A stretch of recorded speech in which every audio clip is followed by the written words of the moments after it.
আমাদের কাছে এই ইন্টিগ্রেশনটা আছে, যেখানে বলা আছে যে integration e⁻x into 1/x minus 1/x স্কোয়ারের ইন্টিগ্রেশন বের করতে হবে। তাহলে আমরা ধরে নিচ্ছি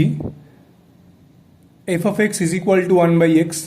তাহলে আমরা উভয় দিকে যদি ডিফারেন্সিয়েশন করি তাহলে আমরা কি পাবো, যে f'(x) is equal to minus 1/x square.